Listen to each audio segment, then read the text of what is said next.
Good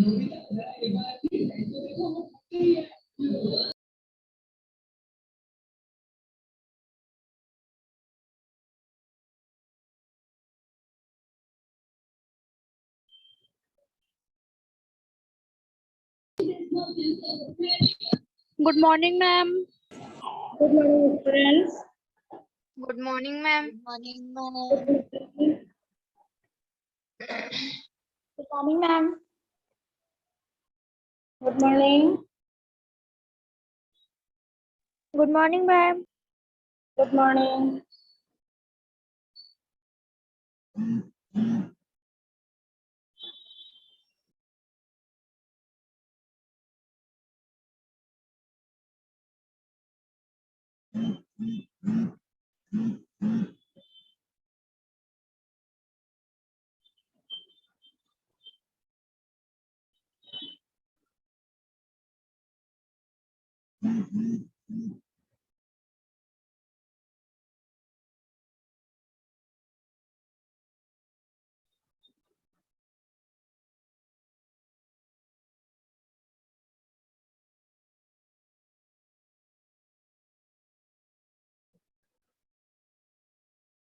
good morning students. हमने पिछली class में ग्रामर पढ़ा था और आज हम फिर से चैप्टर पढ़ेंगे। चैप्टर में आज हम पढ़ रहे हैं सप्तमा पाठ है। ओके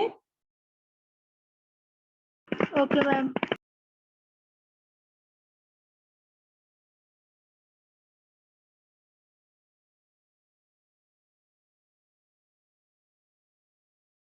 सप्तमा पाठ है सुभाषितानि।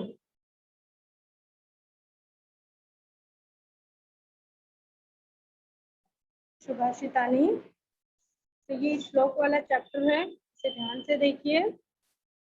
मैंने आपको श्लोक का पिक सेंड किया है, उसे देखिए। हम पढ़ना स्टार्ट कर रहे हैं। फर्स्ट वाला श्लोक। सर्व विद्या पुरा प्रोक्ता संस्कृते ही महर्षिभि तद विद्या निधये सेव्यम संस्कृतम कामधेनु। Good morning. फिर से देखिए और आप लोग श्लोक को पढ़ेंगे ना, श्लोक आपको पढ़ना आना चाहिए तभी श्लोक आपको याद होगा। तो फिर से देखते हैं। सर्व विद्या पुरा प्रोक्ता संस्कृते ही महर्षिभि तद विद्या निधये सेव्यम संस्कृतम कामधेनुवत्।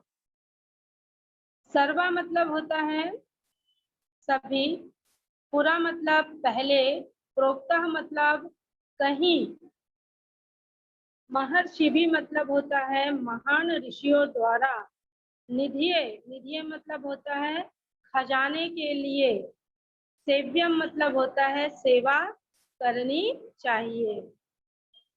देखते हैं इसमें।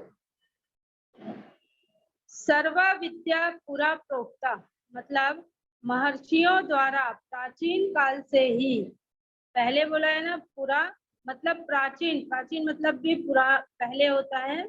महर्षियों द्वारा प्राचीन काल से ही संस्कृते ही महर्षि भी, संस्कृत भाषा में समस्त विद्याएं नियत की गई है।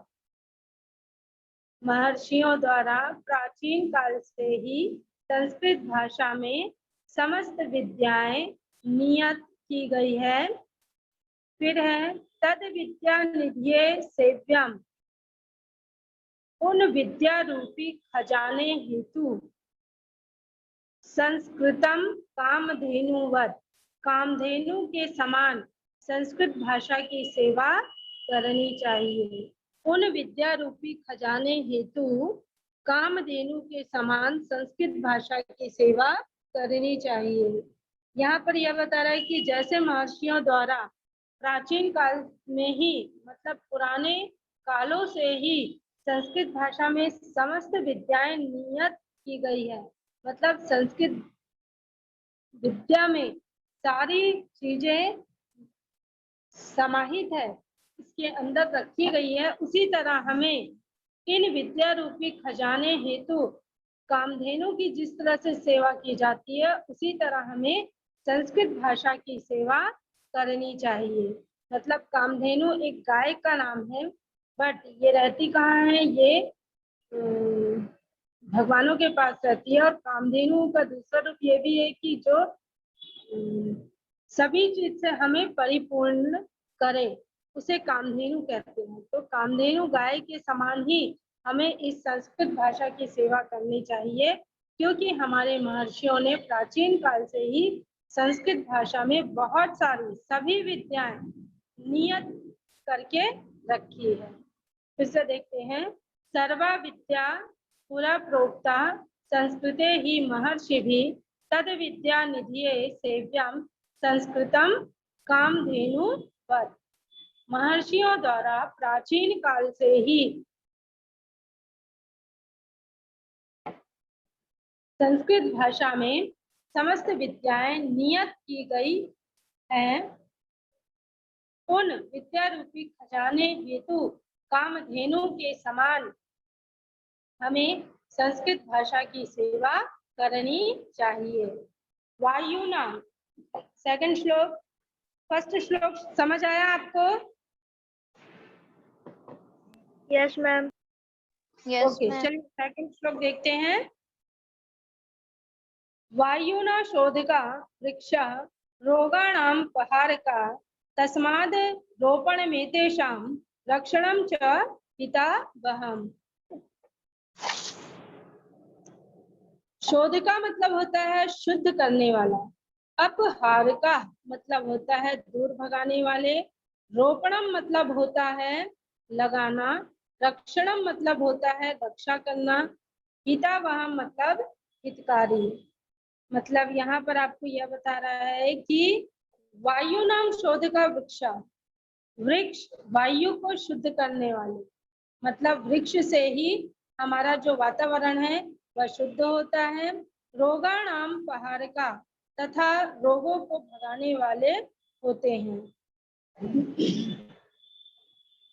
आप लोगों ने पहले भी सुना होगा कि शुद्ध वातावरण में रहने से कोई भी बीमारी, कोई भी रोग से आप ग्रसित नहीं होगे। तो यही चीज यहाँ पर बता रहा है, वायु नाम शोधिका वृक्षा रोगाणाम पहारका।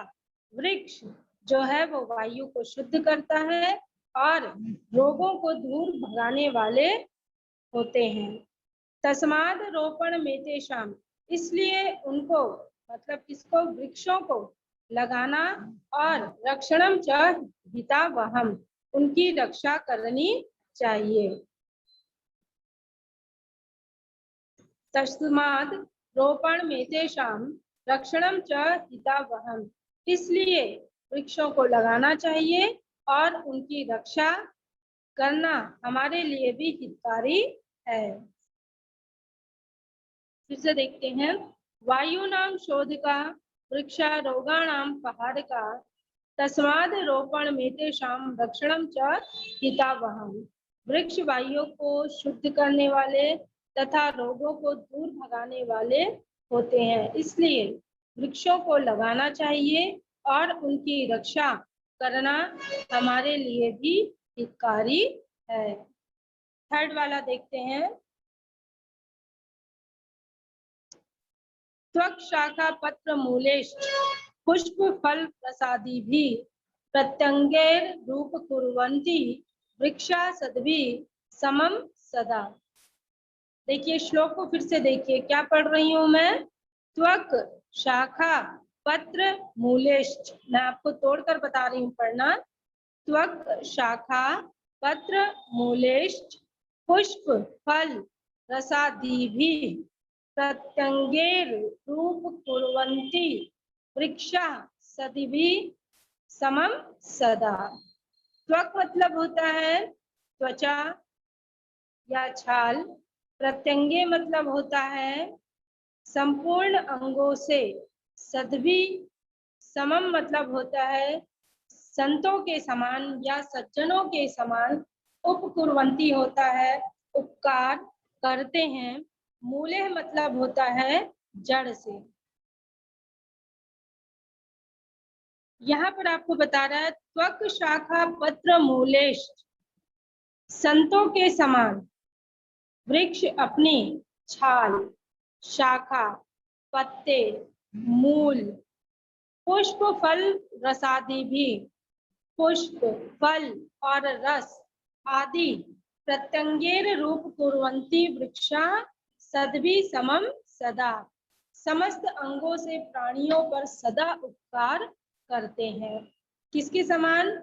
संतों के समान। संत जैसे संसार के मोह का त्याग करके सिर्फ वह हमें अच्छी विद्या, अच्छा ज्ञान देने के लिए रहते हैं, उसी तरह जो एक वृक्ष है वो भी हमें क्या क्या देते हैं? वृक्ष अपनी छाल दे देते हैं, शाखाएं देते हैं, पत्ते देते हैं, मूल देते हैं, पुष्प देते हैं, फल देते हैं और रस आदि समस्त अंगों से प्राणियों पर सदा उपकार करते हैं। और ये सभी चीजों से वो सदा प्राणियों का ही उपकार करते हैं। इसी तरह एक अच्छे संत का भी संत के समान ही वृक्ष की तुलना की गई है कि संतों के समान ही वृक्ष अपनी छाल, शाखाओं, पत्तों, मूल, पुष्प, फल और रस आदि समस्त अंगों से प्राणियों पर सदा उपकार करते हैं। फिर से देते हैं त्वक, शाखा, पत्र, मूलेश, पुष्प, फल, रसादि भी प्रत्यंगेर रूप कुर्वन्ति वृक्षा सद्भि समम सदा। संतों के समान ही वृक्ष अपनी छाल, त्वचा, शाखाओं, पत्तों, मूल, पुष्प, फल और रस आदि समस्त अंगों से प्राणियों पर सदा उपकार करते हैं। आगे फोर्थ वाला देखते हैं हम। केषांचिदपि वस्तूनां गम्यते संगीना गुणः वैद्यानापि मंत्रिणां हस्तेषु छुरिका यथा। गम्यते मतलब होता है जानने योग्य है या समझा जाता है। संगीना मतलब होता है संग या साथ वाले। वैद्या मतलब होता है नाई और हत्यारे के हाथों में होने पर ही निश्चित होता है। सॉरी, वैद्य मतलब होता है चिकित्सक और नापिता मतलब होता है नाई, हंत्रिणाम मतलब होता है हत्यारों के और छुरिका मतलब होता है छुरी। तो यहाँ पर हमें क्या बताना चाह रहे हैं? केषांचिदपि वस्तुनाम, किसी भी वस्तु के गुण को उसके संग वाले, संगीना गुणा, संग वाले मतलब साथ से, अथवा किसके हाथ में है जानने योग्य या समझा जाता है। वैद्यनापित हंत्रणाम हस्तेषु छुरिका यथा, जिस तरह छुरी का गुण उपयोग चिकित्सक, वैद्य, नाई और हत्यारे के हाथों पे होने पर ही निश्चित होता है। यहाँ पर कह रहा है कि किसी भी वस्तु के गुण को उसके संग वाले मतलब जो साथ वाले हैं अथवा किसके हाथ में है जानने योग्य है तभी इसे समझा जाता है। जिस तरह छुरी का गुण उपयोग करने वाले जैसे चिकित्सक, वैद्य, नाई और हत्यारों के हाथों में होने पर ही निश्चित होता है। यहाँ पर आपको ये चीज बता रहा है कि किसी भी चीज का प्रयोग हर कोई अपने लिए अलग अलग काम के लिए करता है। यहाँ पर आपको बता रहा है जैसे छुरी का उपयोग, छुरी का गुण है कि वो चिकित्सक के हाथ में होगा तो ऑपरेशन के लिए, वैद्य के हाथ में होगा तो दवाइयों के लिए, जड़ी बूटियों के लिए, नाई के हाथ में होगा तो शेविंग करने के लिए, और एक हत्यारे के हाथों में होगा तो निश्चित ही किसी के कत्ल करने के लिए। ये इस तरह से एक ही छुरी के गुण को बताया गया है। मतलब एक छुरी जब डॉक्टर के हाथ में होगा तो हमारी सोच क्या होगी कि ऑपरेशन के लिए पकड़ा है। वैद्य के हाथ में होगा तो पट्टी काटने के लिए या किसी दवाई वाई के उपयोग के लिए। नाई के हाथ में होगा तो हम सोच लेते हैं कि ये हजामत बनाने वाला है, और हत्यारे के हाथ में होगा तो हम समझ जाते हैं कि यह किसी का मर्डर करने के लिए है या कत्ल करने के लिए है। समझ आ गया आपको? फिर से देखिए, केशांचिदपि वस्तुनाम गम्यते संगिना गुणा। किसी भी वस्तु के गुण को उसके संग वाले साथ से अथवा किसके हाथ में है जानने योग्य है या समझा जाता है। जैसे वैद्याना पित्त हंत्रिणाम हस्तेषु छुरिका यथा। जिस तरह छुरी का गुण चिकित्सक, वैद्य, नाई और हत्यारे के हाथों में होने पर ही निश्चित होता है। तो आपको ये समझ आ गया चौथा श्लोक। पांचवा देखते हैं हम। यच्छक्यं ग्रसितुं शस्तं ग्रसितं परिणमेच्छ यत् हितं च परिणामे यत्र दाद्यं भूतिमिच्छता। फिर से देखिए श्लोक। यच्छक्यं ग्रसितुं शस्तं ग्रसितं परिणमेच्छ यत् हितं च परिणामे यत्र दाद्यं भूतिमिच्छता। मतलब यच्छकम शस्तम, सस्तम मतलब होगा आनंद या सरलता से, ग्रसतम मतलब होगा खाया हुआ, परिणमित मतलब पच जाना चाहिए, हितम हितकारी, परिणामे पचने पर, भूमि मिच्छता ऐश्वर्य की इच्छा करने वाले, अद्यम मतलब होता है खाने योग्य या खानी चाहिए। यहाँ पर आपको बता रहा है यच्छक्यम ग्रसितुम सस्तम, जो वस्तु खाई जा सके, खाने पर सरलता से पच सके, परिणमेच्छ यत् और पच जाने पर हितकारी हो, हितम च परिणामे यत्र दाद्यम भूतिमिच्छता, कल्याण ऐश्वर्य की इच्छा करने वाले व्यक्ति को वह ही वस्तु खानी चाहिए। यहाँ पर बोल रहा है कि हमें ऐसा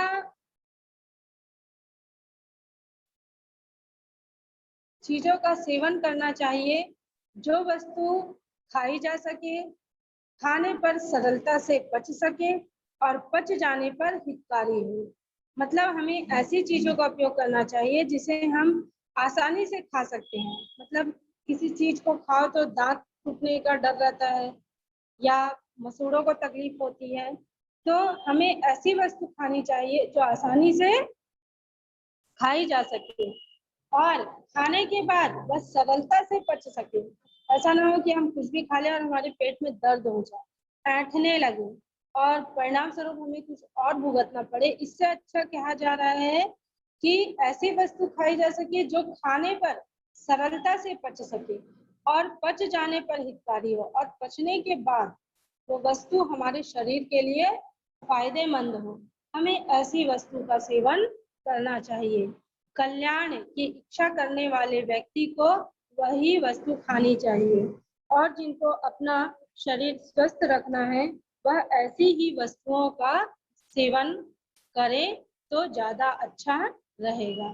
तो यहाँ पर यही चीज बताया जा रहा है कि जो वस्तु खाई जा सके, खाने पर सरलता से पच सके और पच जाने पर हितकारी हो, कल्याण की इच्छा करने वाले व्यक्ति को वही वस्तु खानी चाहिए। यच्छक्यं ग्रसितुं सस्तं ग्रसतं परिणमेच्छ यत् हितं च परिणामे यत्र दाद्यं भूतिमिच्छता। जो वस्तु खाई जा सके, खाने पर सरलता से बच सके और पच जाने पर हितकारी हो, कल्याण ऐश्वर्य की इच्छा करने वाले व्यक्ति को वही वस्तु खानी चाहिए। तो श्लोक आपका कंप्लीट हो गया। आपको पांचों श्लोक समझ आया? Yes, Yes, ma'am. ma'am. Yes. Yes, ma'am. Yes, ma'am. चलिए अब हम छठवां श्लोक देखते हैं।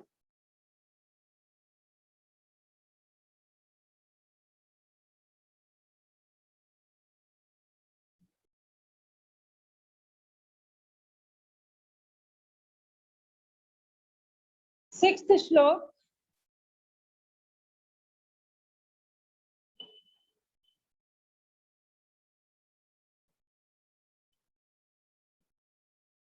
अनंत पारम किल शब्द शास्त्रम स्वल्पम तथा युर्वः वश्च विघ्नः सारन्ततो ग्राह्यं पास्य फल्गु हंसेर्यथा शिरमिवाम्बु मध्यात्।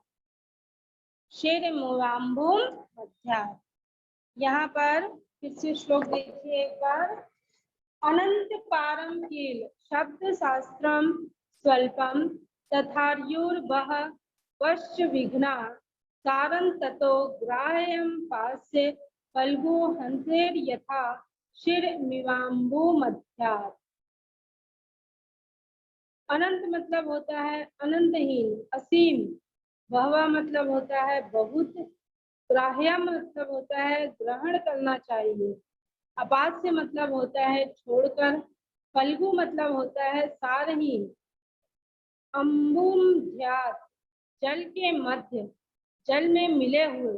और क्षीरम मतलब होता है दूध।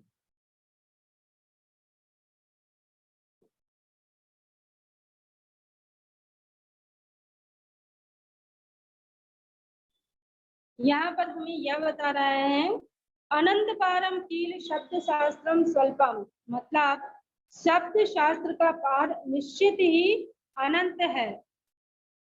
स्वल्पम तथार्युर्वः वश्च विघ्ना, मनुष्य की आयु भी कम है तथा बाधाएं बहुत है।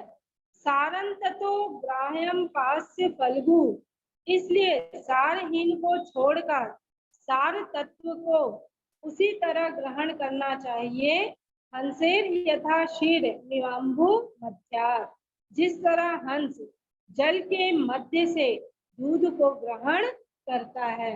आप लोगों ने देखा होगा कि हंस जब दूध ग्रहण करता है तो सिर्फ वह दूध को ग्रहण करता है, जल को अलग कर देता है। यदि आप दूध में पानी मिलाकर हंस को दोगे तो वो सिर्फ दूध को ही ग्रहण करेगा, ताकि पानी वहीं पर अलग कर देता है।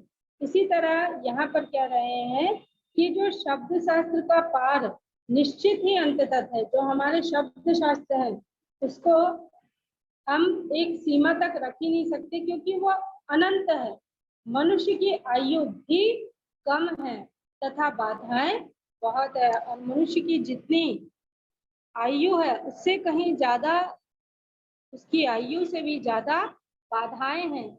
इसलिए सारहीन को छोड़कर सार तत्व को उसी तरह ग्रहण करना चाहिए जिस तरह हंस जल के मध्य से दूध को ग्रहण करता है। मतलब जो शब्द शास्त्र के जो सार हैं उसमें से जो सारहीन है उनको छोड़ देना चाहिए, और जो सार के जो तत्व हैं उन्हें ग्रहण करना चाहिए। यही बता रहा है आपको। और इसका उदाहरण दे रहे हैं कि जिस तरह हंस जल के मध्य से दूध को ग्रहण करता है, जल में से वह दूध को ग्रहण कर लेता है और जल को अलग कर देता है, उसी तरह हमें शब्द शास्त्र से सारहीन तत्वों को छोड़कर सार तत्व को ग्रहण करना चाहिए। फिर से देखते हैं। अनंत पारम की शब्द शास्त्रम स्वल्पम तथायुर्वः वश्च विघ्ना सारन्ततो ग्राह्यं पास्य फल्गु हंसेर यथा शिरमिवाम्बु मध्यात्। शब्द शास्त्र का पार निश्चित ही अनंत है। मनुष्य की आयु भी कम है तथा बाधाएं बहुत है। इसलिए सारहीन को छोड़कर सार तत्व को उसी तरह ग्रहण करना चाहिए जिस तरह हंस जल के मध्य से दूध को ग्रहण करता है। अब 7 श्लोक देखते हैं। शस्त्र हता न ही हता रिपुवो भवन्ति, प्रज्ञा हस्ता स्तु रिपुवा सुहता भवन्ति, शस्त्रं निहन्ति पुरुषस्य शरीरमेकं, प्रज्ञा कुलञ्च विभञ्च यशश्च हन्ति। इससे देखिए श्लोक। शस्त्र हता न ही हता रिपुवो भवन्ति, प्रज्ञा हता स्तु रिपुवा सुहता भवन्ति, शस्त्रं निहन्ति पुरुषस्य शरीरमेकं, प्रज्ञा कुलञ्च विभञ्च यशश्च हन्ति। यहाँ पर आपको बता रहा है शस्त्र हता मतलब शस्त्रों से मारे गए, रिपवा मतलब होता है शत्रु, प्रज्ञा हता मतलब होता है बुद्धि से मारे गए, और सुहता मतलब होता है अच्छी तरह मारे गए, निहंती मतलब होता है मारता है, विभवम मतलब वैभव, हंति मतलब नष्ट होता है या मरता है। यहाँ पर बता रहा है आपको शस्त्र हता न ही हता रिपुवो भवन्ति, शस्त्रों से मारे गए शत्रु मरे हुए नहीं होते हैं।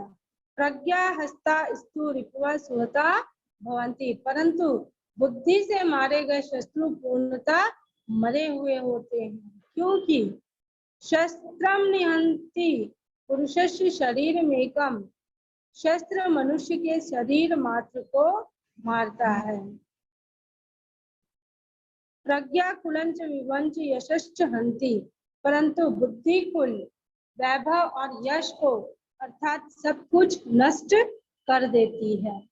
यहाँ पर बता रहे हैं कि शस्त्रों से मारे गए शत्रु मरे हुए नहीं होते हैं, और बुद्धि से मारे गए शत्रु पूर्णता मरे हुए होते हैं, क्योंकि शस्त्र मनुष्य के शरीर मात्र को मारता है, परंतु बुद्धि जो है वह मनुष्य के कुल वैभव और यश को अर्थात सब कुछ नष्ट कर देती है। हम यदि शस्त्र से मारते हैं तो एक मनुष्य को ही मार सकते हैं, लेकिन यदि बुद्धि से मारेंगे तो उसके कुल वंश और वैभव सभी कुछ नष्ट हो जाएगा उसे बिना मारे। इसलिए कभी भी बुद्धि का प्रयोग करना चाहिए, शस्त्रों का नहीं। शस्त्रों से ज्यादा तेज बुद्धि चलती है। यही बात यहाँ पर बता रहा है आपको कि शस्त्र हता न ही हता रिपुवो भवन्ति, प्रज्ञा हस्ता स्तु रिपुवा सुहता भवन्ति। शत्रु से मारे गए शत्रु मरे हुए नहीं होते हैं, परंतु बुद्धि से मारे गए शत्रु पूर्णतः मरे हुए होते हैं। शस्त्रम निहन्ति पुरुषस्य शरीरमेकं, प्रज्ञा कुलंच विभुवंच यशश्च हन्ति। शस्त्र से तो शत्रु का मरकर मात्र शरीर ही नष्ट किया जा सकता है, परंतु बुद्धि से उसका वंश कुल वैभव और यश आदि सब कुछ नष्ट हो जाता है। आपको 7 श्लोक तक समझ आया? Yes, ma'am. Yes, ma'am.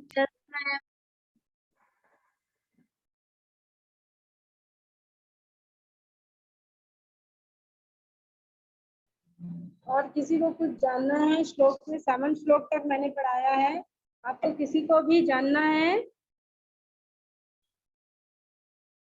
कल हम पढ़ेंगे 8, 9, 10 जो बचा है, और हम यहीं पर क्लास को एंड कर रहे हैं। आज आप घर में आपका होमवर्क है कि आप श्लोक को याद करोगे। 2-2 श्लोक सभी को याद होने चाहिए, और 2 श्लोक याद करेंगे। कल मैं आपसे यही जूम क्लास पे श्लोक पूछूंगी और आप उसका आंसर मुझे दोगे।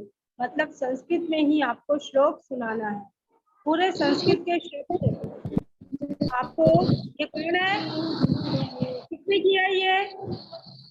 इस तरह की हरकत मेरी क्लास में बिल्कुल नहीं करोगे। तो आप लोग श्लोक याद करके रखेंगे। कल हम जो बचा हुआ श्लोक है उसे कंप्लीट करेंगे, और उसके बाद में आपसे श्लोक पूछूंगी तो आप पढ़कर सुनाएंगे मुझे। Okay? Yes. Yes, ma'am. Okay, ma'am. तो ठीक है, हम यहीं पर क्लास एंड कर रहे हैं। आपका होमवर्क यही है कि आपको आज श्लोक पढ़ना है संस्कृत पे याद करना है और हिंदी में भी याद करना है आपको। Okay Okay, ma'am.